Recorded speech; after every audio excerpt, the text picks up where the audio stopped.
Ito na ang sinasabi kong kaibahan kung bakit medyo nag-aalangan ako sa mga naririnig kong kwento. Tsaka pwedeng labanan ng aswang kahit paman wala kang taglay na karunungan, Sir Seth. Tapang lang ang kinakailangan, sapat na. Kapag matapang ka, mag-aalangan ng aswang. Pero hindi ibig sabihin nun ay kaya mong mapatay ang mga ito ng ganon kadali. Pwede lang labanan, kumbaga, tsambahan na lamang kapag napuruhan at napatay. Sabi pa nga ng iba, sugal. Kasabay ng pagpahid ng abo ko noon ay pinahiran ko na rin ang itak. Kahit papano'y tatablan talagang nilalang. Nagsisisigaw na ako at sinasabi kong subukan nilang pumasok at hindi na sila makakalabas pa. Yung nasa beranda ay naririnig ko ang hangos na parabang galit na galit. Kinalampag ko ang dingding na nakatapat doon. Sinasabihan kong umalis ito dahil papatayin ko siya. Hindi ito umalis. Kung kaya naman inalis ko ang mahabang upuan at binigla ko ang pinto. Yung tipong mabilisang pagbukas at hataw ng taga tapos sara uli. Nasipatan ko ang nilalang ng tamaan ito ng liwanag mula sa loob. Nakatungtong ito sa harang ng beranda habang nakakapit sa haligi. Muli ko itong sinunggaban. Tinamaan ko yon. Nalaglag sa baba pero hindi ko na sinipat pa. Sinara ko ang pinto at sinabing wag nila akong sinusubok. Na may problema pa ako at wag nilang dagdagan. Tandang-tanda ko talaga ito nun. Kapag naaalala ko nga yung mga sinabi ko hindi ko alam kung paano ko talaga nasabi yon. Hanggang sa nawala na yung napakabahong amoy. Humina na din ang huni ng mga sapat. Dito ay gumaan ang pakiramdam ko. Binuksan ko ang bintana. Payapa ang labas. Wala nang alingas-ngas. Yung mga kambing naman ay sinipat ko doon sa may kusina. Nakita kong magkakahiwalay sila pero kompleto naman ang bilang. Sa kabila ng lahat noon ay hindi ako nagpakumpiyansa. Hindi ako natulog kahit may klase pa kinabukasan. Sabi ko, liliban na lamang ako noon. Umupo ako sa tabi ng pintuan. Hindi ko na malaya na nakatulog na pala ako. Nagising ako madaling araw na. Pagsipat ko sa bintana ay medyo maliwanag ng silangan. Malamig din bunsog ng pantulak ng amihang hangin patungong habagat noon. Hanggang sa nakarinig ako ng boses. Tinatawag ang pangalan ko. Medyo kumpiyansa na ako kung kaya naman binuksan ko ang pinto patungong beranda. Nagulat ako kasi nga ang nakabungad ay si Ma'am Annabel. Balisa ang mukha nito at sinabi nitong sumama daw ako sa kanya. Biglang kumabog ng malakas ang dibdib ko noon. Kaagad kong naisip ang tatay. Baka kung ano na ang nangyari dito kung kaya nagtanong ako pero umiling si Ma'am Annabel. Ang sabi ni Ma'am Annabel ay itong si tatay pinuntahan daw siya at pinasundo ako. Sumama daw ako. Bakit naman po? Tsaka ba't sa'yo nagpakita ang tatay? Ano pong dahilan niya? Ang sabi ng Ma'am Annabel ay doon na daw kami sa bahay mag-usap. Hindi na ako pinagbihis pa. Walang ano-anong sumama ko sa kanya. Pagkarating namin doon sa may kalsada ay may nakaparadang motor. Habal. Sumakay kami nun. Nagtatanong ako kay Ma'am sa kung ano ba talaga ang nangyari. Pero hindi naman ako sinasagot. Malapit lang naman yung bahay niya Tsaka may sentro ito banda pero makahoy doon. Sa ngayon ang dami ng mga pasilidad dito. Nangungupahan lamang si Mama. Parang duplex ito pero hindi naman subdivision. Nasa tabi lamang ito ng kalsada na may mga maraming tindahan. Isang palapag lang ang bahay at ang likod nito kakahuyan na. Matapos may abot ang pamasahe, hinila niya ako papasok ng bahay. Kako, anong nangyayari at ba't tila nagmamadali siya? Pinaupo niya ako sa may maliit niyang sofa at doon ipinaliwanag niya sa akin ang lahat. Ayon dito, Bigla umanong dumating ang tatay ko. Sinabi lang nito na kunin daw ako sa bahay dahil namimiligro ang buhay ko. Si tatay umano ay may mga bakas ng dugo. Kaya nataranta siya nun. Wika ko naman. Kung peligro lang ang iniisip ni tatay nangyari na ito kagabi. Dahil nga pinapalibutan ng aswang ang bahay na nagawa ko namang itaboy. Hindi ka agad nakapagsalita itong si Mama.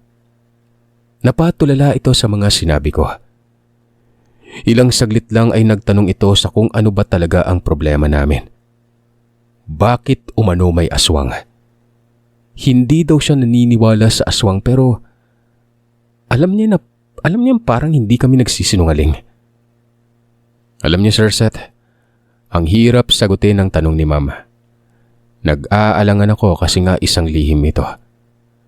Kaya naman nag-isip ako ng maidadahilan. Hanggang sa muling nagsalita yon. Hindi daw siya papasok at magtuturo. Babantayan niya umano ako. Sabi ko naman wag na. Ako na lang ang hindi papasok. Paano yung ibang estudyante? Pero umiling ito at iginiit na nasa maayos namang kalagay ng mga yon. Maliban na lamang sa akin na dati pang pinoprotektahan na daw ako ng tatay ko. Nagdududa siya na may namamagitan talagang kung bakit may gustong makapanakit sa amin nun. Ang hindi niya lang daw mapagtanto ay aswang pala ang mga bantang yon. Ma'am, kaya ko pong sarili ko. Nagawa ko po yun kagabi. Ito talagang si tatay, inabala ka pa. Apektado po tuloy ang trabaho mo. Ang sabi ni Ma'am Annabel ay hindi na daw bale. Huwag na umanong isipin yun. Pero kahit na alam niya umanong kaya ko ang sarili ko, ay hindi umano siya mapapanatag. Tinanong niya kung saan pumunta si tatay at kung saan ito galing at bakit may mga dugo yun.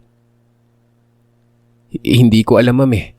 Nagpaalam lang siya kahapon tapos hindi na po umuwi. Ewan ko naguguluhan po ako eh. Paglilinaw ko nun. Kahit na alam ko pa kung ano talaga ang pinagkakaabala ng aking ama. Nagsinungaling ako sa kanya. Ang akin lang, parang may mali eh. Kasi nga, huli na ang abiso sa akin. May nangyari na kasi kagabi. Bakit umaga ako pinasundo? Doon ko naisip na bukod sa dumating na aswang na yon kagabi baka may iba pa.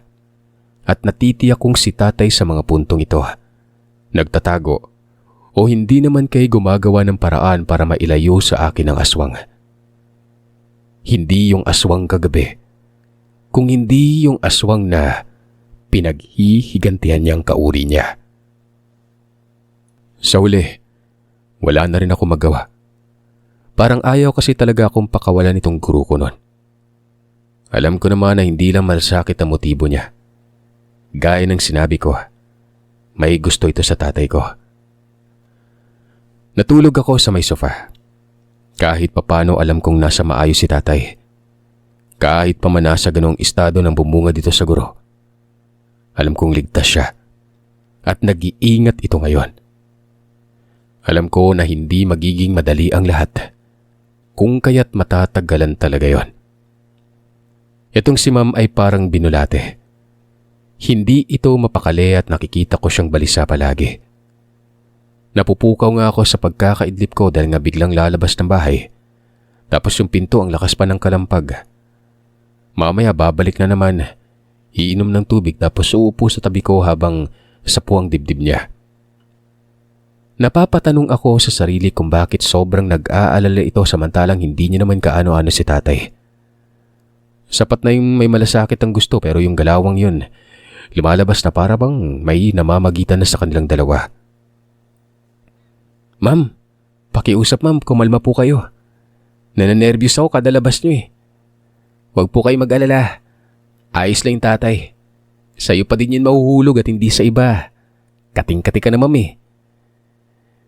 Tinitigan lamang ako nito ng pagkasama-sama nun. Napapailing na lang ako. Oo at pwede silang magkatuluyan ng tatay. Pero puputaktihin ako ng sermon nito kapag nagpasaway ako. Maganda siya pero halata pa rin talaga sa postura at kinikilos na pangit talagang ugali. Hindi nga ito nagkakaroon ng kaibigan dun sa eskwelahan eh. Suplada at tahimik. Pero sa tatay ko, nako, ang bait. Hanggang sa nakatulog ako. Pagkagising ko'y angat na angat ng araw. Si Mama ay nagluluto doon sa maliit niyang kusina. Nangangamoy sardinas na minantikaan. Pinakain niya ako at ganoon pa rin ang nakikita ko sa kanya. Yung buhok niya hindi na napapansin na wala na sa ayos.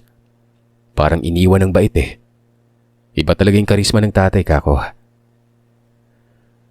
Pagsapit ng gabi, nahawaan na ako ng pagiging balisa. Nagsisimula na akong kabahan noon, lalo't hindi pa nagpapakita ang tatay. Napapaisip ako sa kung ano na naman ang nangyari sa kanya at bakit ang tagal. Nakaupo kaming dalawa ni Ma'am sa may bukana ng bahay niya at kapwa tahimik. Inabot pa yon ng pasado 11:00 at itong si Ma'am ay nagpatawag na ng habal sa kalagitnaan ng pagpapahinga ng mga tao. Namumulabog na ito sa kapitbahay. Nagpapatulong. Mabuti naman at may tao doon na sing edad ko lang ata tapos nagtawag nga ito ng habal. Napatanong ako sa kung saan ba siya pupunta. Sabi niya, hahanapin niya daw yung tatay ko. Naku ma'am, nag-aaksaya lang po kayo ng oras. Kahit hanapin niyo po ng 1 linggo, hindi niyo po matatagpuan yun. Kung alam ko nga sana dapat pinuntahan ko na. Sabat naman ni Mama ay baka naririyan lamang sa may kabilang baryo. Sa may kabilang lungsod o hindi naman kaya sa mga kakahuyan. Hahanapin niya umano. Ma'am, iba na yan ha. Mahirap ang gamot dyan. Ako na po'y nakikiusap na wag na lang po at baka maano pa po kayo. Malalim na gabi na ma'am. Ang sinabi ni Ma'am Annabel ay may nabanggit daw na pangalan si tatay. Hindi niya lang alam kung lugar ba yon. Basta bago ito umalis ang narinig niya umano. Nora. Basta ganon. Mabilis na pumasok sa isipan ko ang lugar ng Norala. Sinabi ko ito kay Mama. Ito yung lugar na kasunod na lungsod sa bandang Kanluran. Sabi ko sa niya puntahan namin. Parang bang imbis na ako pang nagpayo ay kinain ko na lang mga sinabi ko. Pagkarating ng habal ay bumiyahe kaagad kami doon. Malayo ito. Pero yung driver may dinaan ng shortcut. Gubat yun. Kinabahan ako lalo't sabi pa ng driver na may mga aswang daw na namumugad sa gubat banda. Tanyag pala ang lugar sa kababalagan. Kaya naiisip ko din na posibleng narito nga ang tatay. Hindi ko na ilanala ang peligro. Sa kabila ng sinabi at abiso ng aking ama, maging yung pagkuha sa akin ni Ma'am na pag-uutos niya ay wala na yon. Bahala na kako. Hindi biro ang maiwan at mag-isip ng negatibo. Sa hindi inaasang pagkakataon, may nakita kaming mga tao na nakatayo lang sa gilid ng kalsada. Nakatanaw ito sa may malawak na hindi ko matukoy kung taniman ba o espasyo lang.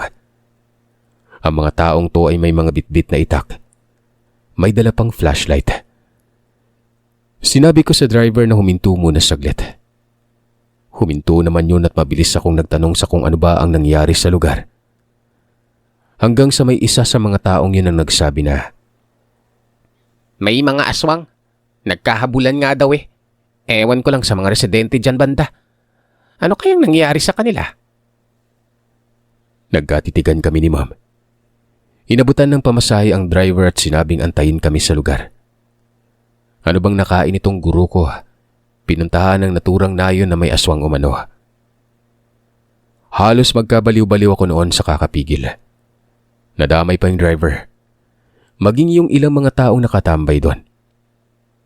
Yung bahay na nasa tabi ng daan ay may nagsisisigaw na ale. Papasukin daw ng bahay si Ma'am. Mabuti na lang at kumalma. Mas pinagkaguluhan pa doon ang guro kaysa naman sa nangyari doon na katatakutan. Nagtanong ang driver maging yung mga tao sa kung ano ba ang dahilan at naisipang puntahan ang lugar. Ako na ang sumabat nun. Sabi ko may kaanak kami doon. Ako na lang talaga ang nahiya para kay Ma'am. Pinapasok nga yun ng bahay. Mabuti at hindi kumikibo. Hanggang sa pagtulala lang ito. Maya-maya pa ay may nagkasigawan doon sa unahan. Doon lang din sa tinutumbok ng mga tao. Nakikita ko may paparating. Mga babae. Ang ilan dito may dalang mga bata. Naisip ko talaga, Sir Seth, na itong lugar na ito, yun ang pugad ng aswang na kalaban ng tatay. At kung hindi ako nagkakamali, may paglalabang nangyayari doon. Narinig ko ang pag-uusap na ayun na nga, naroroon pa rin ang habulan. Puro naman daw aswang ang mga ito.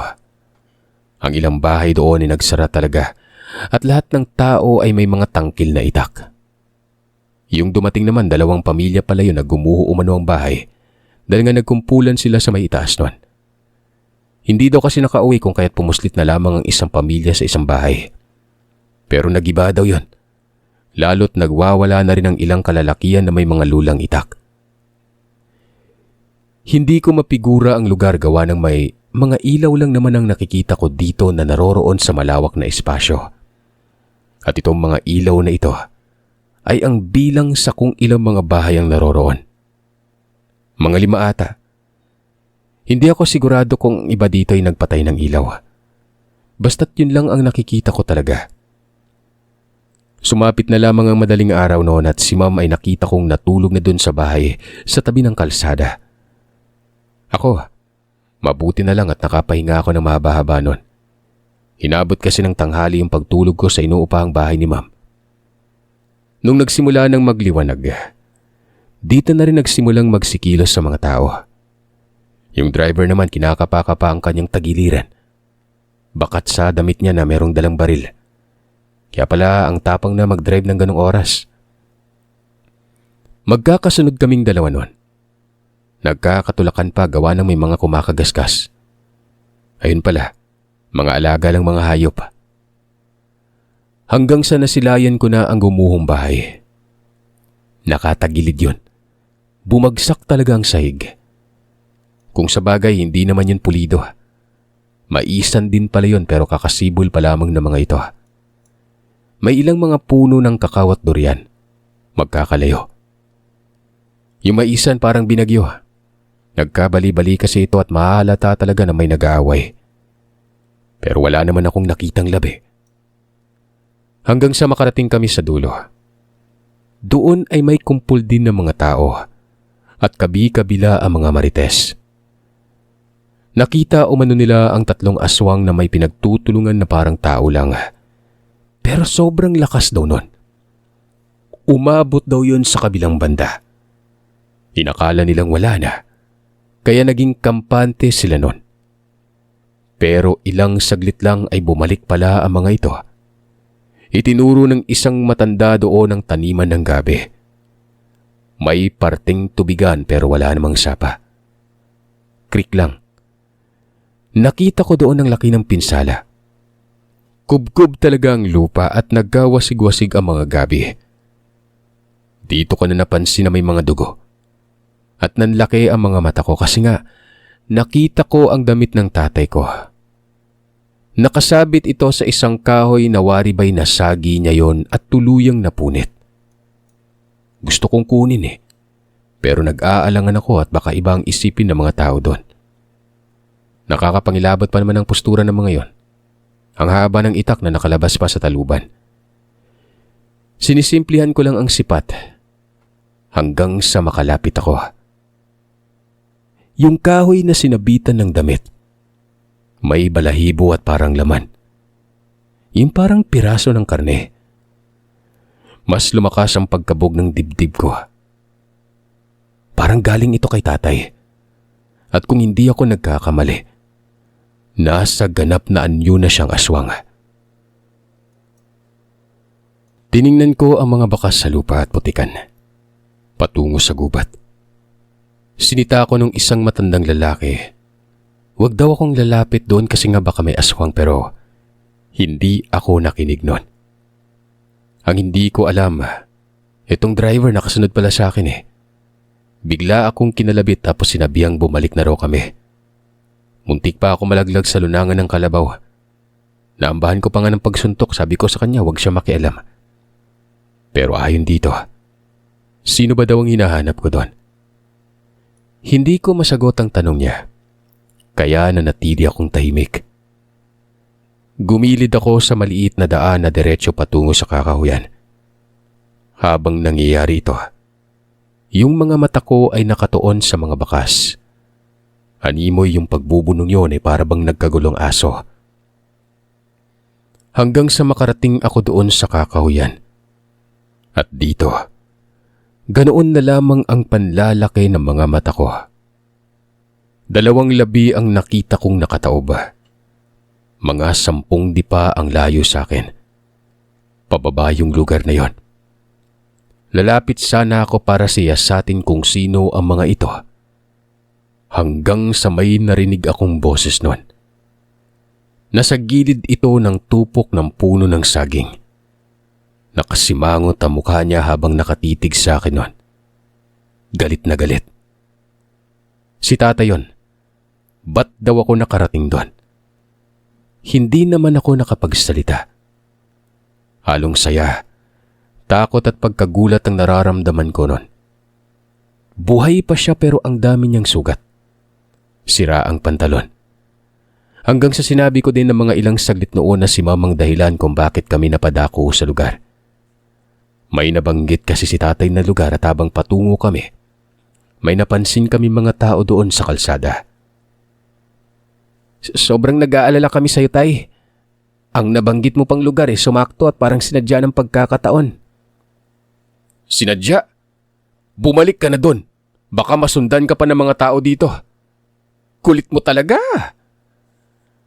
Mabilis akong umatras. Ito namang si tatay tumayo at ginuyod ng 2 labi patungo sa liblib. Sobrang lakas niya, kahit anyong tao. Paika-ika ito dahil nga may mga sugat. Ito namang driver ay nasa likod ko. Sinabihan kong bumalik na kami. Nakita pala niya yung tatay ko. Tinuro pa niya sa akin at sinabing may guyod na 2 patay. Sabi ko wala, na baka guni-guni niya lang. Matapos kong makapagsalita ay kaagad na akong naglakad ng mabilis. Nang makarating sa nayon, nakita ko si mama. Hamlamlam ng mga mata tapos gutay-gutay ang buhok niya. Nagtanong pa ito sa akin kung nakita ko ba daw ang tatay ko. Hinila ko siya palayo. Ang lakas ng pagkakabigkas niya. Hinila ko ng hinila hanggang sa makarating kami ng kalsada. At doon ko sinabi na ayos lang si tatay. Nakita ko ito. Tinanong niya ako kung ano ba daw talaga ang tatay. Kinukutuban daw siya na mamamatay ng aswang ang tatay ko. Bakit daw kasi may banta sa amin? Alam mo po pala, ma'am. Paano niyo nalaman? Nagkunwaring inosente ako noon. Dagdag ko pa ay manunugis talaga ng aswang ang tatay. At isa itong magaling na albularyo. Sabi naman ni ma'am, sabi niya nga ba umano. Kaya ganoon na lang ito kaingat. Hindi kami nag-usap, ma'am. Nakita ko lang siya na nakatayo tapos naglakad na ng mabilis. Parang papauwi na po ata yun. Sa mga sandaling ito matapos kong makapagsalita ay nag-aya na si ma'am na umuwi na daw kami. Dagdag pa niya, baka may masasakyan daw iba ang tatay ko. Saktong kakarating lamang ng driver kaya balik kaagad kami noon. Pero hindi huminto sa inuupahang bahay ni ma'am. Doon sa amin dumiretso. Inaasahan ko na noon na mauunahan namin si tatay sa pagdating. Pero nang bumungad na kami sa bahay, naroroon na si tatay sa likod. Nagpupunas ito ng katawan. Si ma'am parang nabuhusan ng malamig na tubig at nanginig na lang bigla eh. Nakita ko talaga yung mga daliri niya na nanginig. Lumapit ako sa tatay. Pagkabungad ko, iba na yung demeanor niya. Kalmado at sinabi pang bakit daw ako umalis. Napakamalumanay nun. Ibang-iba sa kaninang nakita ko sa kanya. Sabi ko, paano siya nakarating kaagad? Ay naman dito. Hinaan ko daw yung boses ko kasi nga naroroon lang malapit si mama. Madali lang sa kanya makarating dahil may shortcut naman daw. Sabi ko imposible yun kasi nga malayo eh. At alam kong mabilis ang takbo ng motor noon. Huwag mo nang ipagtaka. Nasabi ko naman sa'yo kung ano ako, diba? Doon ka na lang kumuha ng masasagot mo sa tanong mo. Wika nito. Yung katawan niya, kanina ang lala ng sugat eh, pero ngayon, parang mga galos na lang. Hindi ako sigurado pero duguan siya kanina eh. At halata talagang may mga sugat. Pero sa mga sandaling yun, galos na lang. Yung malala lang siguro yung nasa balikat niya. Yun siguro ang tumama dun sa kahoy. Pagsipat ko kay mama, hindi pa rin ito gumagalaw. Nakatitig lamang ito sa tatay ko. Hanggang sa lumapit na lamang si tatay dito tapos wala na yung lakad niyang paika-ika. Nagpasalamat ito kay mama. Pero dapat ay hindi na daw sumunod pa. Ano ba daw ang sabi niya? Kunin lang daw ako pero sa huli ay sumunod pa talaga sa kanya. Hindi naman nakaimik itong si mama. Sa isip-isip ko namangha siguro sa bilis ng pagdating o sadyang tuwang-tuwa nang makita ang tatay. Hanggang sa nagsalita na yon. Mabuti daw at walang nangyari. Humingi din ito ng tawad gawa ng nag-aalala lang siya sa tatay ko. Dito nabanatan ko na si tatay at sabi ko, hindi ka na makakita ng ganyang babae tay ah. Huwag mo nang pakawalan yan. Hindi kumibo ang tatay. Pero hinila niya si ma'am pakit ng bahay. Ako naman noon doon pa lang ako nakaramdam na matinding pagkapagod sa katawan. Nakakapagod pala ang mag-alala ng lubos. Parang lalagnatin ako. Bigla na lang kasing namigat ang balikat ko. Sumakit pa ang ulo ko noon. Tanghali na nang umuwi si mama. Hinatid ito ng tatay sa kalsada banda. Pagkabalik ng tatay ko, sinabi kong lumiban sa pagtuturo si Ma'am Annabel at nakakatiyak ako na hindi din magtuturo ito sa araw na yon. Pagod yun at puyat na puyat. Dinamay mo pa si Ma'am Tay. Kaya ko naman yung sarili ko dito. Huli na yung abiso mo kasi may nangyari bago pa dumating si Ma'am eh. Yung mga busaw dumalaw. Hindi ako tiyak sa ilang bilang ba yun pero nakapaligid sa bahay. Hindi naman papasok sa bahay ang mga yan anak eh. Mananakot lang mga yan pero wala yan. Mali na kapag lumabas ka. Hindi ka talaga sasantuin. Tsaka hindi yun ang inaalala ko kundi yung kauri ko. Sa pagpapatuloy ng pagsasalaysay niya, 3 o mano ang napatay niya. Ang iba ay nawawala. Natakot siya at baka sumalise ang mga ito at ako o mano ang punteryahin para makaganti. Kaya ayon, mabilis niyang pinuntahan si Ma'am Annabel para kunin ako nito. Bakit hindi ka nalang dumiretso sa akin, tay? Bakit doon pa kay Ma'am? Pwede mo namang sabihin ako na pumunta doon para maligtas ako eh. Kung sa bagay may gusto ka din naman sa kanya, kaya may pasimpleng papansin ka din para magmalasakit sa iyong tao. Naku ka, kala ko pa naman na baliw na yun. Papasukin nga sana yung lugar kung saan ka may kinakalaban eh. Mabuti at naawat. Napatawan na lang si tatay noon. 5 lang daw ang lahat. Tapos na ang paghihiganti niya. 10 daw sana yun pero ang iba ay napaslang ng hindi kilalang mga tao. Duda siya na ang nakapatay sa iba. Yung mga rebelde na, alam mo na, may mga kakayanan o may mga angking galing. Pinangako niya sa akin na pagkatapos ko lang ng high school ay uuwi na talaga kami diretso sa mismong tirahan niya. Pero sa hindi ko inaasang pagkakataon, niligawan ni tatay si Ma'am Annabel. Sobrang bilis naging sila. Isang bisita lang, hindi na umuwi si tatay kinagabihan. Kinabukasan na itong umuwi. Masaya ako para sa kanya. Kapangit talaga ng ugali ni Ma'am. Sinama pa ito ng tatay nang graduate na ako. Naging salutatorian po ako. Kasi nga may gabay ng tatay at sa tulong na rin ni Ma'am Annabel. Pero alam niyo ba, na kung gaano ako namangha sa kanya ay mas lalo akong namangha na makauwi kami. Anong sabi niya? Hamak lang siya na katulad ng mga kapitbahay namin na may katamtamang estado ng buhay. Pagkabungad namin sa tirahan niya, napailing ako, Sir Seth. Ang bahay kasi namin na kubo ay garahe lang yun sa sukat ng mismong tirahan ng tatay. Malaki at 2 palapag yung bahay. May katiwala at alam pala ang lahat ng pinagagagawa niya. Umuwi daw kasi itong si tatay kapag nahihirapan kami. Kumukubra ng pera. Magarbo yung bahay. Malaki pala yung katungkulan nito sa mga negosyo at sa lupaing namana sa kanyang mga magulang. Nakita ko na din ang larawan ng nanay ko. Yung bahay nila at yung mga abuelo ko. Naroroon lang nakatira sa loob ng lupain. Para bang tagapangalaga lang ng lugar. Hindi ko nalang babanggitin dito kung saan banda. Basta masagana sa lansones ang lupain na kinatitirikan ng malaking bahay na yon. May mga rambutan din at mangustin. Itong si Mama, nalaman ng lahat. Inamin ni tatay. Hindi niya na daw uulitin dati yung nangyari sa kanya na hindi alam ng naunang asawa kung ano siya. Tanggap naman ni Ma'am. Mabuti naman kasi si tatay kahit aswang pa ito. Yun nga lang, mayora sa bahay si Ma'am. Ma'am pa rin ang tawag ko sa kanya. Hindi mama o nanay. Pangit kasi ng ugali talaga. Pero hinayaan ko lang. Strikta pero nasa tama naman palagi. Under nga si tatay. Under kaming dalawa. Para kaming mga paslit lang na pinapagalitan kapag may pagkakamali. Lumipat din siya ng paaralan dahil nga sa tulong din ng saklaw ni tatay noon. Naging principal pa ito kalaunan.